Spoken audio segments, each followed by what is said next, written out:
kemungkinan kalau On Ha-jun akan dibuang oleh uskup karena takut dia akan membeberkan atau membocorkan semua rahasia uskup. Otomatis dia harus lari dong daripada dia kenapa-napa. Nah, saat pelariannya ini mungkin saja tim Rainbow Taxi akan menyelamatkan On Ha-jun. Wah, plot twist lagi kan di sini. Assalamualaikum Cinggu. Hai guys, balik lagi di Zurum TV. Gimana kabar kalian? Sehat-sehat selalu kan? Kali ini aku pengen bahas lagi teori dan prediksi dari drama Taxi Driver 2 episode 13. Jujur aku masih penasaran banget sih siapa uskup ini sebenarnya. Kalian juga penasaran kan? Sepertinya uskup ini bukan orang yang main-main sih, karena dia bisa sampai merekrut pejabat-pejabat korup untuk komunitas Gemsa. Untuk mengungkap siapa uskup, sebelumnya kita harus tahu dulu nih tentang siapa sebenarnya On Ha-jun ini. Menariknya, baru-baru ini ada kabar terbaru di Korea bahwa katanya masa lalu On Ha-jun ini akan terungkap di episode selanjutnya. Namun, hal ini akan menimbulkan plot twist. Wah, penasaran? Yuk kita langsung ke pembahasannya. Jangan lupa subscribe, check it out. Sebelumnya aku disclaimer dulu ya, sebelum ada yang komen marah-marah atau salah paham. Yang aku bahas ini adalah teori. Jadi bisa jadi benar, bisa jadi juga salah. Karena komunitas Gemsa sendiri bukan diambil dari webtoonnya dan merupakan kisah tambahan original versi dari dramanya sendiri. Jadi bener-bener minim banget petunjuk tentang Gemsa ini. Jadi kalau salah mohon dimaklumi, tapi kalau benar kita rayakan bareng-bareng ya, setuju? Di video sebelumnya sudah aku bahas tentang bagaimana On Ha-jun direkrut sebelumnya berdasarkan petunjuk-petunjuk dari cincin anggota komunitas Gemsa. Nah, beberapa waktu yang lalu muncul kabar dari beberapa fans di Korea bahwa akan ada aktor cilik yang tampil di episode 13 dan 14 yang kemungkinan dia akan memerankan sebagai On Ha-jun kecil. Sebenarnya ada petunjuk-petunjuk sih dari kasus sebelumnya, yaitu kasus real estate di episode 5.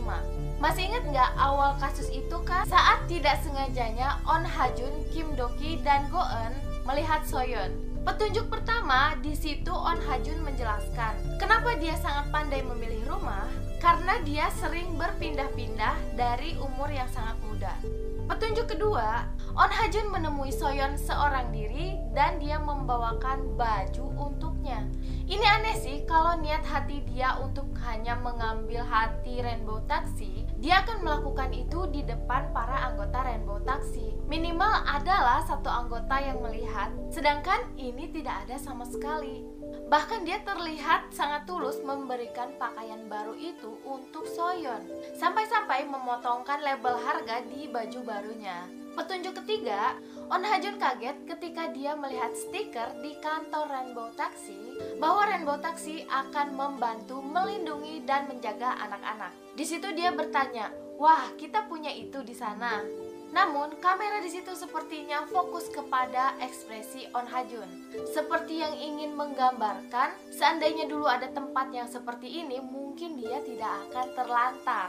Petunjuk keempat ini adalah petunjuk yang paling penting. Di sini On Ha-jun mengatakan kepada Soyeon bahwa dari pengalaman pribadinya, kita harus memakai pakaian yang bagus agar tidak ada orang yang bisa menjatuhkan kita.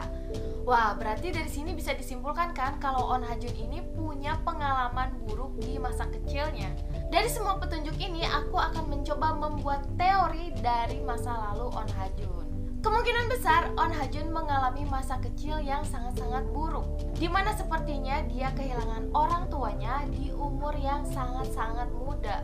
Melihat situasi sekarang dia memiliki hubungan dengan komunitas Gemsa, aku mulai berpikiran kalau kepergian orang tuanya On Ha-jun ini ada hubungannya dengan uskup atau komunitas Gemsa, entah karena hutang atau masalah lain. Berhubung On Ha-jun masih sangat-sangat muda, jadi dia tidak tahu menahu tentang masalah ini. Nah, setelah kehilangan orang tuanya, otomatis On Ha-jun menjadi anak yang terlantar.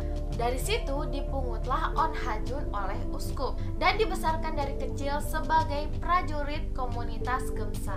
Namun sebenarnya tujuan uskup adalah menjadikan On Ha-jun menjadi kaki dan tangannya. agar uskup bisa tetap bersembunyi tanpa harus menunjukkan identitasnya.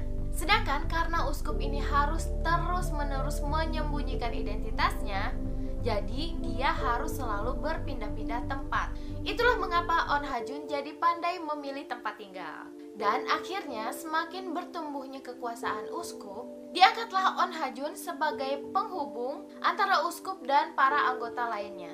Dari sini bisa disimpulkan kalau seandainya On Ha-jun tidak bertemu uskup, masih ada kemungkinan On Ha-jun bisa tumbuh menjadi orang yang baik. Dan ada rasa penyesalan dalam benaknya, apalagi ketika dia melihat anak kecil yang senasib dengannya. Mungkin inilah alasannya kenapa dia bisa menghabisi Pilseung dengan tangannya sendiri, walaupun dia sudah menjadi gelandangan. Berarti di sini tanpa On Ha-jun sadari, dia sudah dimanfaatkan oleh uskup demi keuntungan uskup sendiri.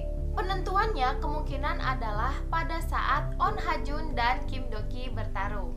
Aku yakin ini akan jadi pertarungan yang sangat seru, di mana nantinya berujung On Ha-jun yang akan kalah. Sedangkan kalau uskup ini mengetahui On Ha-jun ini sudah kalah, maka dia tidak akan ada artinya lagi dong buat uskup. Jadi ada kemungkinan kalau On Ha-jun akan dibuang oleh uskup karena takut dia akan membeberkan atau membocorkan semua rahasia uskup. Otomatis dia harus lari dong daripada dia kenapa-napa. Nah, saat pelariannya ini mungkin saja tim Rainbow Taxi akan menyelamatkan On Ha-jun. Wah, plot twist lagi kan di sini. Jadi menurut kalian gimana nih? Apakah kira-kira masih ada kemungkinan nih kalau On Ha-jun ini bakalan jadi baik ataukah dia akan jahat sampai akhir perannya? Kalau aku pribadi sih, aku benar-benar berharap kalau On Ha-jun ini bisa berpindah pihak menjadi tim Rainbow Taxi. Gimana menurut kalian nih tentang teori ini? Kalau misalnya kalian ada teori-teori lain, jangan lupa tulis di kolom komentar ya. Makin gak sabar kan nunggu penayangannya? Yuk kita tunggu bareng-bareng penayangan episode 13 nanti malam. Kalau kalian suka dengan pembahasan ini, jangan lupa share ke teman-teman kalian. Dan jangan lupa juga subscribe karena nonton drama itu gak seru kalau sendirian. Stay tune terus di Zero TV. Krom, 감사합니다.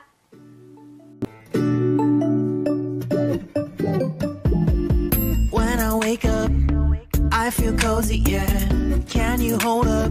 Don't need no coffee yet. Got no makeup. How do you look so fine?